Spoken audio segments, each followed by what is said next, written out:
મંત્રાણાં માતૃકા દેવી શબ્દાનાં જ્ઞાનરૂપિણી જ્ઞાનાનાં ચિન્મયાતીતા શૂન્યાનાં શૂન્યસાક્ષિણી યસ્યા પરતરં નાસ્તિ સૈષા દુર્ગા પ્રકીર્તિતા યા દેવી સર્વભૂતેષુ માતૃરૂપેણ સંસ્થિતા નમસ્તસ્યૈ નમસ્તસ્યૈ નમસ્તસ્યૈ નમો નમઃ. છાંદોગ્ય ઉપનિષદમાં આગળ વધીએ આપણે ત્યારે એટલું જાણી લઈએ કે જેમ પંચાગ્નિ વિદ્યા પણ ક્ષત્રિય રાજા પાસેથી બ્રાહ્મણોને જાણવા મળી, તેમ આ વૈશ્વાનર વિદ્યા પણ અશ્વપતિ નામના બહુ પ્રગાઢ પંડિત વિદ્વાન એવા ક્ષત્રિય રાજા તરફથી જ બ્રાહ્મણોને જાણવા મળી હતી. આગળ જોઈએ તો ખૂબ સુંદર વાર્તાલાપ અને દ્રષ્ટાંત ઉદ્દાલક અને તેના પુત્ર શ્વેતકેતુ સાથેના એ આપણને ઘણી સ્પષ્ટતા કરવામાં મદદ કરે છે. When Shvetaketu retired after 12 years of study in Gurukula, he became arrogant as he thought he knew all the scriptures now. ઉદ્દાલકે તેના પુત્ર શ્વેતકેતુને 12 વર્ષ માટે ગુરુકુલમાં મૂક્યા. આવ્યા પછી એને એમ લાગ્યું કે મેં બધા શાસ્ત્રો ભણી લીધા છે અને મારા જેવો કોઈ વિદ્વાન નથી. ખૂબ એનામાં ગર્વની અભિમાન કરતા અહંકારની ભાવના આવી ગઈ. સો ઉદ્દાલક asked him, ઉદ્દાલકે પૂછ્યું, do you know that by knowing which the unheard becomes heard, the unthought becomes thought?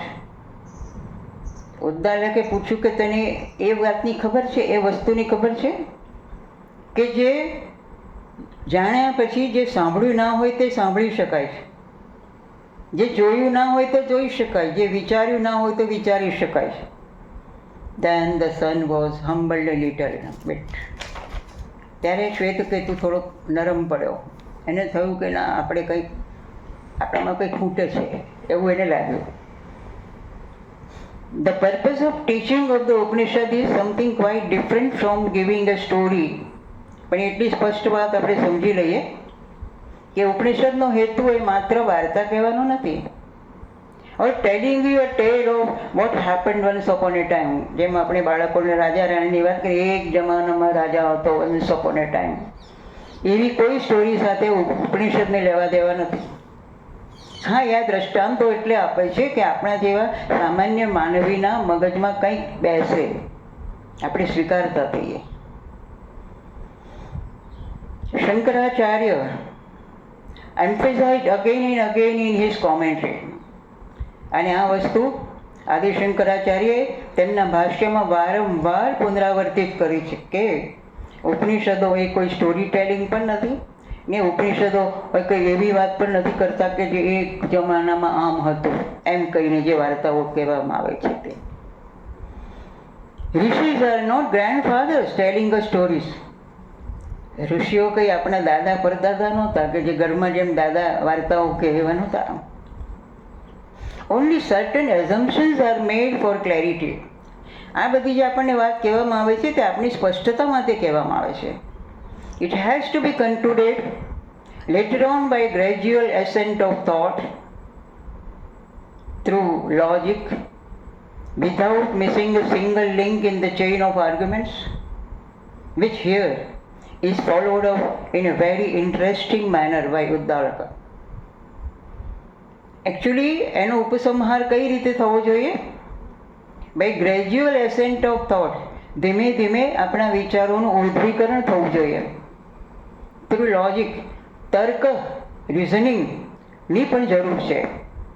Without missing a single link in a chain of arguments, અને જે દલીલો કરવામાં આવે એમાં સહેજ પણ એની જોડાણ એક અચકાવું નહીં હોવું જોઈએ, એ સળંગ હોવું જોઈએ. which is here followed up in a very interesting manner by Uddalaka. અને ઉદ્દાલક અહીં બહુ જ રસ પડે, રોચક થાય એ રીતે આપણી સાથે વાત કરે છે. The will or the intention of the artist is the cause of the creation of sculpture, architectural piece, painting, etc. જો કોઈ શિલ્પકળા અથવા કોઈ વાસ્તુકળા કે પછી કોઈ પેઇન્ટિંગ એટલે ચિત્રકળા, આ બધાનું જે સર્જન થાય છે તે સર્જનની પાછળ શું હોય છે? સર્જનની પાછળ એ કલાકારનો સંકલ્પ હોય છે અથવા એનો ઈરાદો હોય છે. સંકલ્પ તો એવો હોય કે એક પથ્થર પડ્યો હોય અને પથ્થરની સામે જોતા જ એ કલાકારને એમાં મૂર્તિના દર્શન થાય ને એમાં મૂર્તિ બનાવી દે, એ પ્રકારનો સંકલ્પ. The will or tapas of the supreme being is the cause of creation. જેમ કલાકારનો સંકલ્પ એની કળાને સર્જન કરે છે, એમ પરમાત્માનો સંકલ્પ કે એમનું તપ એ આ સર્જનનો હેતુ છે. Just as pot is not different from clay essentially. આપણે માટીનો ઘડો લઈએ તો એ માટીથી બહુ સ્વાભાવિક રીતે અથવા સાત્વિક રીતે અથવા મૂળ રીતે એ માટી જ છે. માટીના ઘડામાં તો માટી જ રહેલી છે, એનો ઇસેન્સ, એનો સત્વ તો તે જ છે. Creation is not different in the essence from the cause, which is pure being. એવી જ રીતે જેમ માટીના ગળામાં માટી એ એનો એક એનો વિશ્વસનીય મૂળ છે, તેમ આ જે સર્જન છે તે પણ જે શુદ્ધ આત્મા છે, પરમાત્મા છે, જે નામ આપવું હોય તે આપો, અસ્તિત્વ આપો, નામ જે નામ આપવું હોય તે આપો, તેનું કારણ એ છે. વિશ્વના સર્જનનું કારણ એ ચેતના, ઉર્ધ્વતમ ચેતનાનો સંકલ્પ છે. And Chandogya Upanishad teaches that the first creation was of Agni, fire. Chhandogya ઉપનિષદમાં અગ્નિને સૌથી મહત્વનું સ્થાન આપવામાં, સૌથી પહેલા અગ્નિ પ્રગટ થયો. The fire or the water or the earth are not material things. પણ આપણે જે કહીએ છીએ તે અગ્નિ કે પૃથ્વી કે જળ એ ભૌતિક પદાર્થો તરીકે નથી. They are in essence identical with the supreme being itself. એ બધા જ એ પરમતત્વની સાથે એકાત્મતા પ્રાપ્ત કરી ચૂકેલા છે. દેવતા is the word used to designate these items. આ કોણ? એનો મુખ્ય સત્તાધીશ છે કે જેના કંટ્રોલમાં, જેની સત્તામાં આવે છે તે બધા દેવતા કહેવાય છે. The supreme being or Sat, the pure being willed. આ પરમાત્મા પરાત્પર તત્વએ વિચાર્યું, સત તત્વએ વિચાર્યું, શુદ્ધ તત્વએ વિચાર્યું. શું વિચાર્યું? શું સંકલ્પ કર્યો? મે આઈ બી અનધર, હું બીજો બનું. It then became the fire principle operating universally. તો એમાંથી અગ્નિનો સિદ્ધાંત પ્રગટ્યો અને જે સમગ્ર બ્રહ્માંડમાં તે વ્યક્ત થવા માંડ્યો, એને કાર્ય કરવા માંડ્યો. Then that in turn willed and became the water principle. પછી એણે સંકલ્પ કરીને જળ તત્વને પેદા કર્યો, એનો સિદ્ધાંત મૂક્યો. And the waters congealed into solid objects and became the earth principle. અને આ જળ તત્વ જ્યારે સ્થૂળ તત્વ સ્થૂળત્વ પ્રાપ્ત કર્યું ત્યારે એમાંથી પૃથ્વીનો જન્મ થયો. Not necessarily this little globe of the earth. પૃથ્વી એટલે આપણે એક જ જેના પર રહીએ છીએ એને માનીએ છીએ કે આપણે પૃથ્વી જ આપણી માત્ર ને માત્ર એક વ્યવસ્થા છે. નો, આપણું અસ્તિત્વ માત્ર પૃથ્વી પૂરતું મર્યાદિત નથી. એટલે અને તમે ભૌતિક રીતે ના સ્વીકારો. Not necessarily this little globe of the earth, but anything that is of earth anywhere or anything physical in its nature. પણ પૃથ્વી ઉપર જે કંઈ પણ છે, જે કંઈ ભૌતિક વસ્તુ છે, પ્રકૃતિમાં જે ભૌતિકતા દેખાય છે તે આ પૃથ્વી તત્વ છે. when you are grieved or when you are perspiring, તમે બહુ દુઃખમાં હોય અથવા તમને ખૂબ પરસેવો થતો હોય, you feel that the heat generated within yourself, either due to sorrow, આપણને જો સંતાપ થતો હોય તો એમાંથી આ ગરમી ઉત્પન્ન થતી આપણે અનુભવીએ છીએ, અથવા થાક લાગ્યો હોય, પરસેવો થાય તો એમાંથી પણ આપણને ગરમી ઉદ્ભવ થતી એવી લાગે છે, અને એમાંથી it becomes the cause of the water of perspiration. એ ગરમીમાંથી જે પરસેવાના બિંદુઓ, પરસેવો પડે છે, એનું જળ જે આપણને દેખાય છે, અનુભવાય છે, તે છે. By this the connection between fire and water is explained. આ રીતે અગ્નિ અને જળ એ બેનું કઈ રીતે જોડાણ છે તે આપણને સમજાવવામાં આવ્યું છે.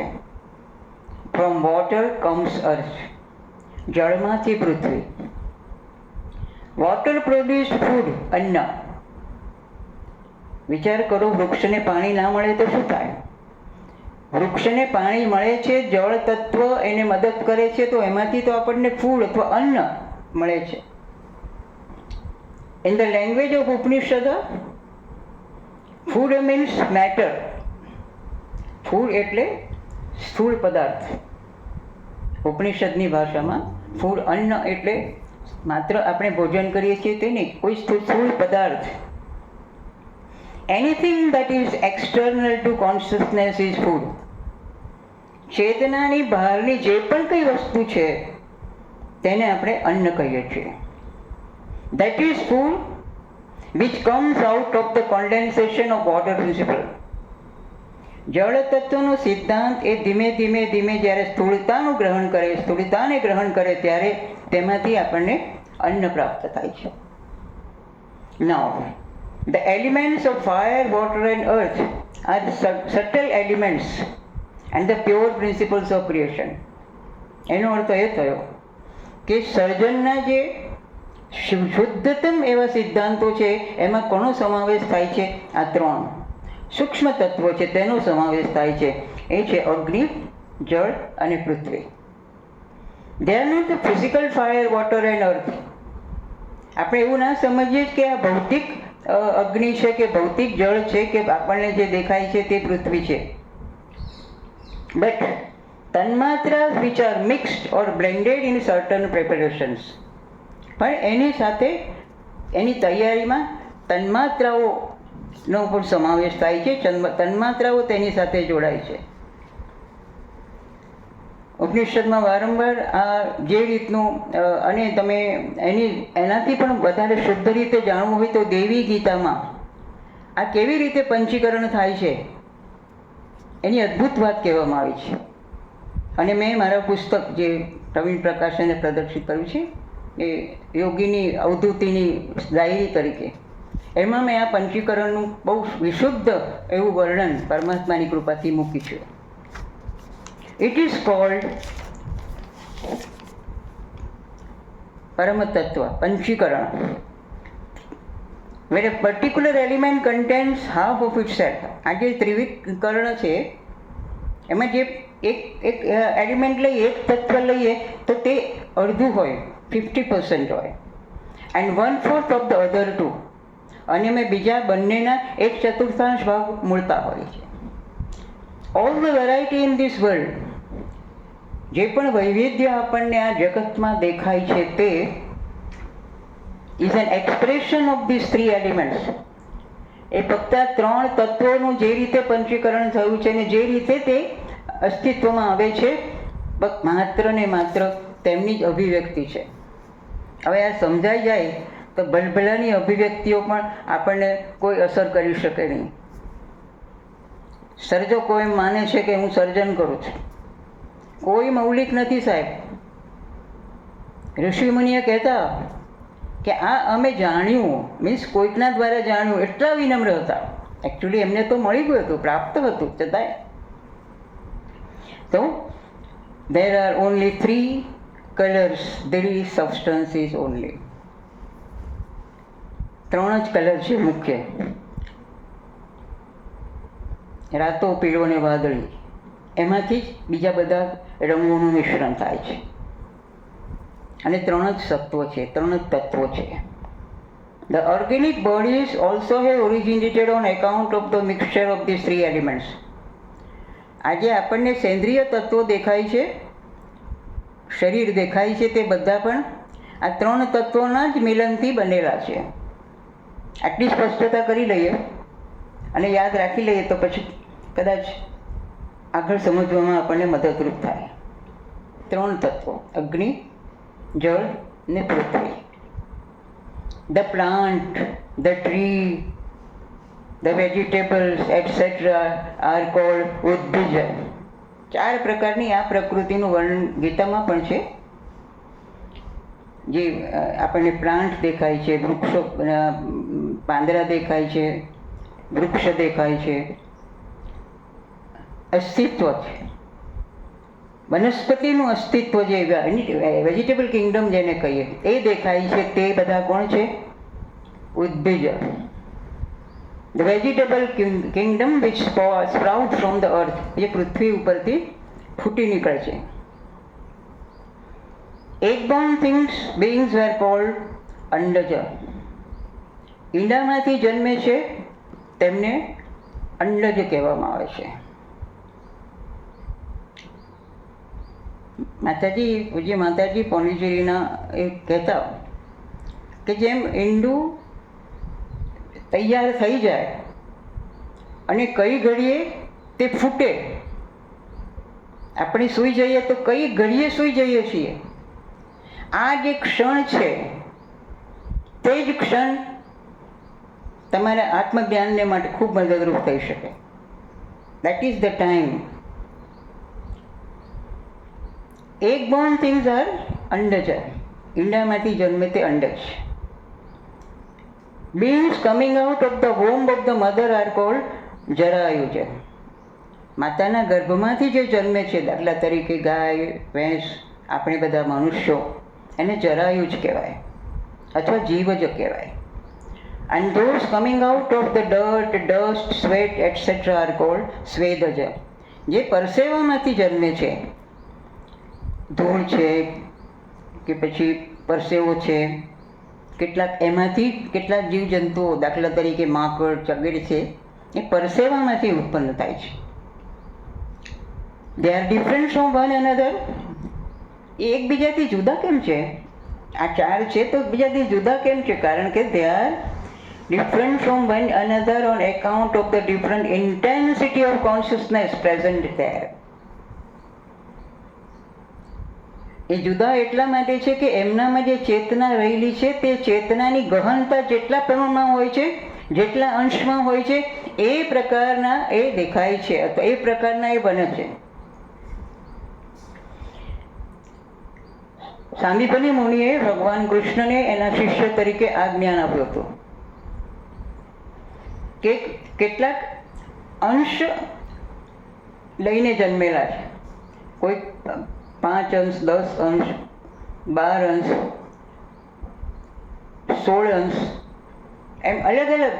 અને એ રીતે એમણે આખી જે મત્સ્યાવતારથી લઈને દશાવતારની જે વ્યવસ્થા, આ અંશાત્મક પરમાત્માના અવતરણની વાત ખૂબ સુંદર રીતે પ્રસ્તુત કરી. So the whole world is nothing but નામ and રૂપ. આખું જગત એ માત્ર નામ અને રૂપાત્મક જ છે. અસ્થિ ભાતિ પ્રિય નામ રૂપ. મારા ગુરુજી સમજાવતા, અસ્થિ ભાતિ પ્રિય એટલે અસ્થિ સત, ચિત્ત જે દેખાય છે, અનુભવાય છે, ચત ચિત આનંદ. અને બીજા 2 છે તે નામ અને રૂપ છે. નામ અને રૂપને છોડવાના છે ને આ સચ્ચિત આનંદને પકડવાનો છે. આ જ માત્ર ને માત્ર જીવનનું ધ્યેય બનાવે મારો ભારતનો એક નાગરિક, આ વિશ્વનો એક માનવ જો આ ભાવના સમજી જાય તો આ જગતમાં કોઈ વિશ્વયુદ્ધની જરૂર જ નહીં પડે. માત્ર ને માત્ર પ્રેમથી જે એક પ્રકારનો સંજોગ ઊભો થાય છે, એની તાકાત આ બધામાં નથી. ગમે એટલા શસ્ત્રો પેદા કરે, આથી આપણે નામ અને રૂપથી એકબીજાને અલગ રીતે ઓળખીએ છીએ. The ancient master said, now there is nothing unknown to us. We have understood. Oh, we have understood.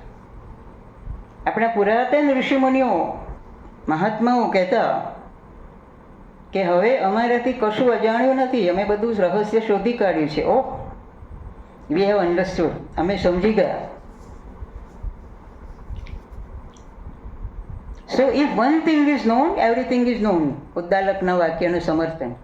એથી એક વસ્તુ સમજાઈ જાય તો બધું જ સમજાઈ જાય, એક વસ્તુ જાણી લેવાય તો બધું જ જાણી લેવાય. This is the answer which Uddalaka gives to his question. એના પુત્રને આ રીતનો એ જવાબ આપે છે. That he put before his son. એણે પુત્રને પૂછ્યો હતો તે આ પ્રમાણે જવાબ આપે છે. The unknownness of an object is due to the incapacity of the mind to probe into the structure of that object. આપણને કોઈ પણ પદાર્થનું જ્ઞાન થતું નથી કારણ કે આપણી મર્યાદા શું છે? We cannot probe into the structure of that object. તમે એ પદાર્થની આખી સંરચનાની અંદર જઈ શકો ચૈતસિક રીતે, તો તમને એ પદાર્થ સમજાઈ જાય. એને નોલેજ બાય આઈડેન્ટિટી કહેવામાં આવે છે. ઋષિમુનિઓ જ્યારે વૃક્ષમાંથી ઔષધિ જ્યારે લેતા ત્યારે એ પહેલાં ધ્યાન કરતા. એને ધ્યાન કરીને એ વૃક્ષની સાથે એકાત્મતા પ્રાપ્ત કર્યા પછી એમને તરત જ ખ્યાલ આવતો કે આ ઔષધિમાં આ રોગને નિવારવાનો ઉપાય છે. અને પછી એ વનસ્પતિની પૂજા કરવાની, તેની માફી માગવાની, એની ક્ષમા માગવાની, પછી તેનો ઉપયોગ ઔષધિ તરીકે કરવામાં આવતો. મારા પિતાશ્રી વૈદ્ય હતા, તે આવી બધી વાતો અમને બહુ કહેતા કે એમને જેમને તેમ બધા તુલસી તો કે તોડી લો, ફલાણું કામમાં આવે છે એટલે તોડી લો નહીં. એને પણ મોટી ચેતના છે. રમણ મહર્ષિ યાદ આવે છે મને.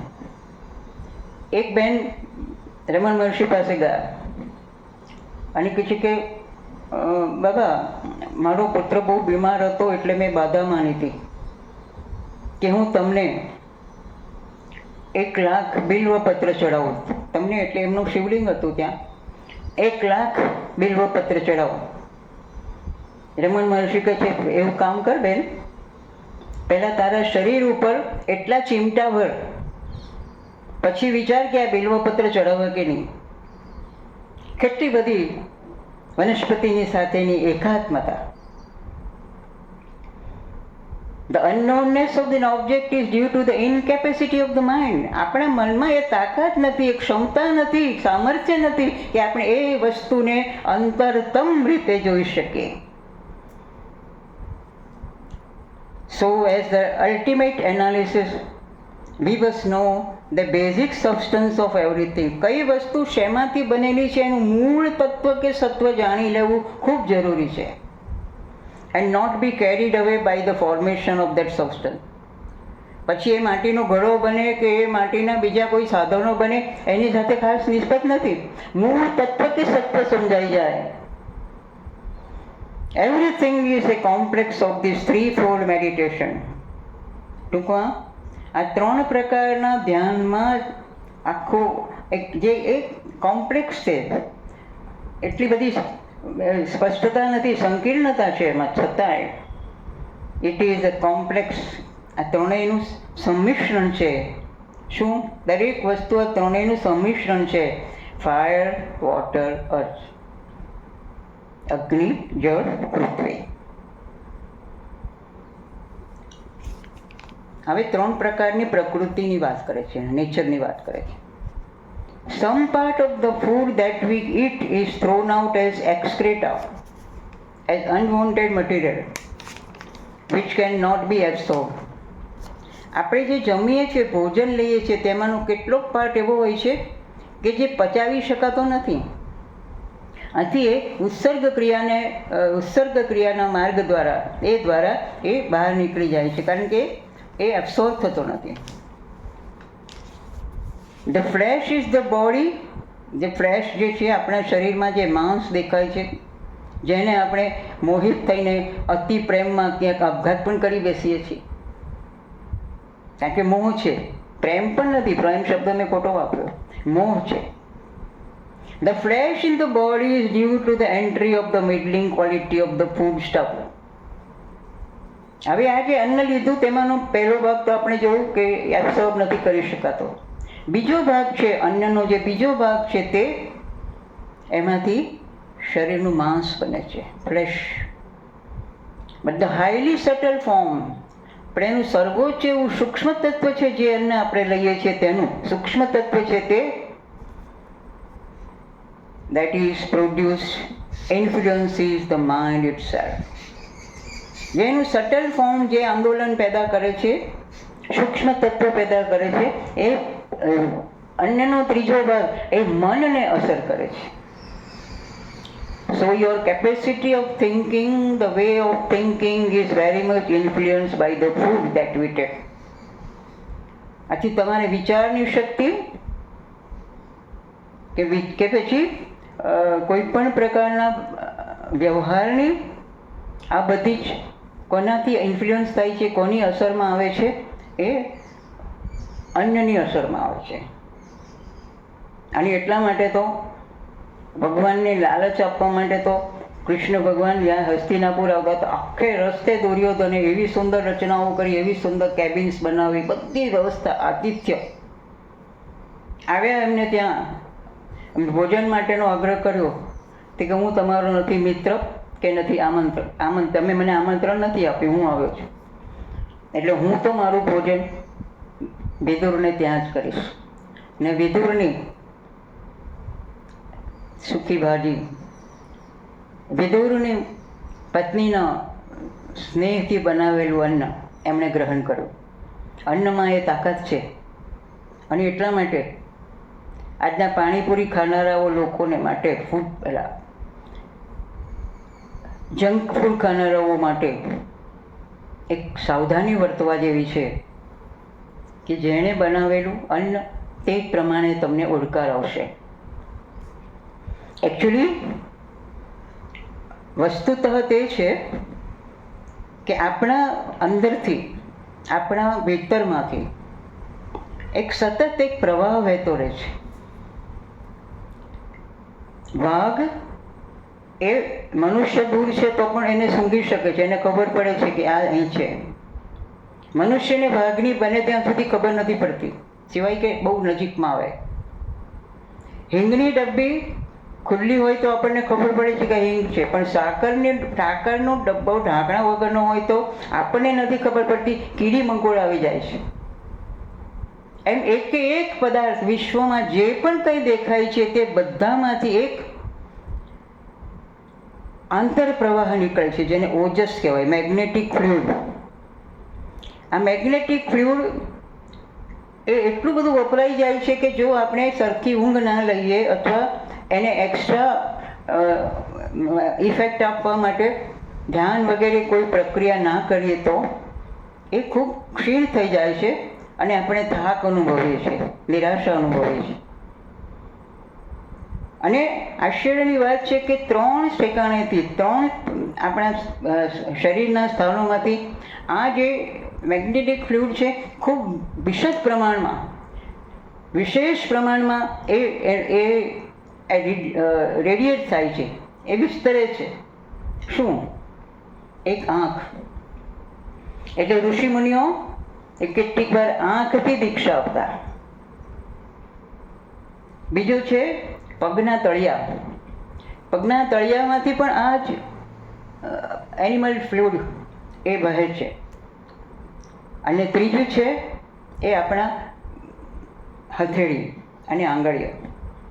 એટલે જ્યારે માં રસોઈ બનાવે ત્યારે જો એ પ્રેમથી પોતાના કુટુંબ માટે બનાવે છે અથવા પ્રસાદ બનાવે છે, મારા પ્રભુને માટે બનાવે છે, આ ભાવના આ જે આંગળીઓમાં છે એમાંથી જ એની મધુરાશ, એની મીઠાશ આવે છે.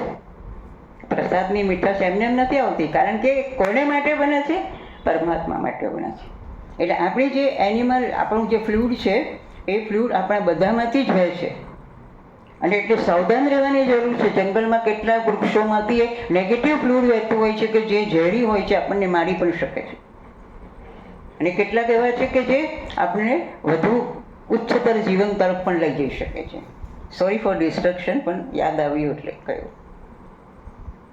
Likewise the gross part of the liquid that we drink which cannot be absorbed into the system is thrown out as urine. મૂત્ર માર્ગે જે પણ પાણી આપણે પીધું તે આપણે એબ્સોર્બ ના કરી શકીએ તે બધું મૂત્ર માર્ગે, યુરિનના માર્ગે જતું રહે છે, બહાર નીકળી જાય છે. ધ મિડલ પાર્ટ, એનો જે મધ્ય ભાગ છે, પાણી પીધાનો જે મધ્ય ભાગ છે તે becomes blood in the body. તે શરીરમાં લોહી બનાવે છે, રક્ત બનાવે છે. And the virility in us, the energy, the vitality, the prana in us is enhanced by the subtlest form of the liquids that we consume. આપણે જે જળ પીએ છીએ તેના સૂક્ષ્મતમ એવા તત્વમાંથી શું બને છે? પ્રાણ, એનર્જી, વાઇટાલિટી, જે નામ આપવું હોય એ શેમાંથી બને છે? પાણીના એકદમ સૂક્ષ્મતમ એવી જે એનું જે સૂક્ષ્મતમ તત્વ છે એમાંથી બને છે. There are certain items of the diet in which the fire principle predominates. E.g. ghee, for example, ghee, oil, etc. ઉપરાંત આપણા જે ખોરાકમાં જે કેટલાક પદાર્થો છે, દાખલા તરીકે ઘી છે, તેલ છે, એ શું કરે છે? એના લીધે અગ્નિ તત્વ એ વૃદ્ધિ પામે છે. એટલે અત્યારના ડૉક્ટર્સ ના પાડે છે કે ભાઈ તમને આમ હોય તો ઘી નહીં ખાઓ, તેલ નહીં ખાઓ. પણ ઘી એક લુબ્રિકેશન આપે છે. આ લુબ્રિકેશન જો મળે તો ભવિષ્યમાં જે આપણને આ બધા જે સાંધાના દુખાવાને બધા થાય છે એમાં આ ઘી મદદરૂપ થાય છે. રોજ સવારે ગાયનું ઘી 1 ચમચી લઈ જુઓ મહિના માટે, અથવા નાભીમાં રોજ ઘીના ટીપા મૂકી જુઓ, અથવા કાળા તલનું તેલ જે કોમ્પ્રેસ કરેલું હોય, જે ઘાણીમાંથી કાઢેલું હોય, તેને ખાલી ઘૂંટણ ઉપર 1 કલાક સુધી બરાબર માલિશ કરો. તલના તેલમાં તો એ તાકાત છે કે તમે 3 પદાર્થોમાં અલગ અલગ તેલ મૂક્યા હોય, એમાં બીજા 2 તેલ એ રહે એવા ને એવા. તલનું તેલ એ પદાર્થને ફાડીને પણ નીચે આવી શકે છે, એટલી બધી તાકાત છે. એટલે અત્યારના જે કોઈ ડૉક્ટર્સ હોય તો એનું મન દુઃખ નથી કરતી, પણ આ જે ઘી ખાવાની ના પાડવામાં આવી છે, હા, એને પાચન માટે આપણે જે પણ કંઈ ચાલવાની કસરત છે, આજે તે છે કરીએ, પણ ઘી અને તેલ એ છૂટવા નહીં જોઈએ. જો તમારે ખરેખર એક ક્લસ્ટર પ્રાપ્ત કરવું હોય તો, એક તાકાત પ્રાપ્ત કરવી હોય તો. The energy also becomes threefold in the system. The grossest form like ghee etc. forms the strength of the bones. આ જે ઘી, તેલ વગેરે છે એ હાડકાઓને મજબૂત બનાવે છે. The middling part of it becomes marrow. એનો જે વચ્ચેનો જે ભાગ છે એમાંથી મેરો બને છે. એટલે હાડકાની નીચેનો એકદમ કોમળ એવો પદાર્થ એને મેરો કહેવામાં આવે છે. કેન્સરના પેશન્ટને ઘણીવાર આવી રીતે બોન મેરો કરવામાં આવે, આ રીતે હાથની નીચેના એમાંથી સત્વ લઈને એનો ટેસ્ટ કરવામાં આવતો હોય છે. એટલે આજે આપણે એનર્જી પ્રાપ્ત કરીએ છીએ ઘી, તેલ વગેરેમાંથી, એમાંથી આપણને આ પ્રકારનું સત્વ પ્રાપ્ત થાય છે. The middling part of it becomes marrow. ઘી અને તેલમાંથી જ મેરો બને છે. The substance that is inside the bone, હાડકાની નીચે આવેલો પદાર્થ. And the subtlest form becomes the energy of speaking. અને એનું સૂક્ષ્મતમ સત્વ છે તે વાણી બને છે. એટલે તમે જોજો કે ઘી કે તેલ અથવા આ રીતે પ્રાણ તત્વની જે શક્તિ તત્વની જેણે સાર્થકતા જામી લીધી છે તેની વાણીમાં એક પ્રભાવ હશે. ઘણીવાર ગમે તેવો જ્ઞાની હશે પણ તેની પાસે એ વાણી નહીં હોય કે જે વાણી બીજાના હૃદય સુધી પહોંચી શકે. ફ્રાન્સ કાફકા તો એવું કહે છે કે જે પુસ્તક હથોડી મારતા મારતા જે તૂટી જાય એવા પ્રકારનું તમારા હૃદયમાં ઘા નહીં કરે ત્યાં સુધી એ પુસ્તક નહીં હોવું જોઈએ. અને હું તો કહું છું એ જ પ્રકારે એ વાણી તમારા હૃદયમાં એક સતત હેમરિંગ કરી શકે અથવા તેને હૃદય સુધી પહોંચી શકે એ વાણી જો જોઈતી હોય તો ઘી તેલનો ઉપયોગ છોડવો નહીં, ચાલુ રાખો. The mind is essentially form of food, the prana is essentially formed of water and speech is essentially formed of fire. 3 વસ્તુ આપણે આજે જાણી લીધી કે મન એ અન્નમાંથી, પ્રાણ એ જળમાંથી અને વાણી એ આ પ્રકારના સત્વને જીવનમાં ઉતારવાથી આપણને પ્રાપ્ત થાય છે. તો આજે અહીં આપણે સમાપ્ત કરીએ. ઓમ